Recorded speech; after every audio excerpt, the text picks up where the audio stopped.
আচ্ছা আচ্ছা, দামে কেমন থাকবে? দামে খুবই রিজনেবল প্রাইস থাকবে, যেহেতু border এলাকা। জি সবসময় চেষ্টা করি আমাদের এখান থেকে পাইকারি রেটে সেল করার জন্য।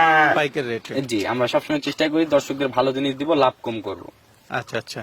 আর বর্ডার এলাকাতে তো এমনিতে একটু সার গরুর দাম কম থাকে। হ্যাঁ, যেহেতু আমার বাবা 5-6 বছর ধরে এই প্রজেক্টে আছে, ইনশাল্লাহ আশা করা যায় আমার কাছ থেকেও ভালো কিছু আচ্ছা, আচ্ছা। দর্শক ভাইরা পাবে।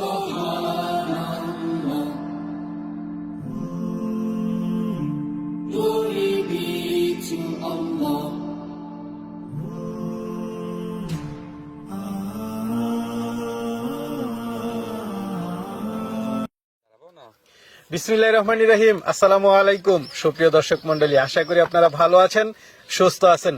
দর্শক বন্ধুরা কি দেখতেছেন দেখুন, মাশাআল্লাহ খুব সুন্দর সুন্দর গরু দেখে আসলে মন ভরবে। এই যে দেখুন, একটা দুইটাই সাদা মাথা, খুব সুন্দর সুন্দর। এখানে বকনা এবং ষাঁড় দুইটাই রয়েছে। আর এগুলো হচ্ছে আপনারা পাবেন রিয়াদ এগ্রো ফার্মে। আর রিয়াদ এগ্রো ফার্মের অবস্থান হচ্ছে জয়পুরহাট জেলার, এটা হচ্ছে পাঁচবিবি, একদম পাঁচবিবি থেকে একটু ভিতরে, অর্থাৎ এটা হচ্ছে হিলি বর্ডারের কাছে। তো যেহেতু বর্ডার এলাকা বুঝতে পারতেছেন, রিয়াদ এগ্রো ফার্মের যে কর্ণধার রিয়াদ হোসেন বললেন যে আপনাদেরকে একদম পাইকারি রেটে কম দামে আকর্ষণীয় সব সার এবং বকনা দিবেন। তো চলুন সেইগুলো একটু দেখায় এবং দরদাম সহ বিস্তারিত আসসালামু আলাইকুম। ওয়ালাইকুম আসসালাম। আসসালামু আলাইকুম। ওয়ালাইকুম আসসালাম, কেমন আছেন? জি আলহামদুলিল্লাহ ভালো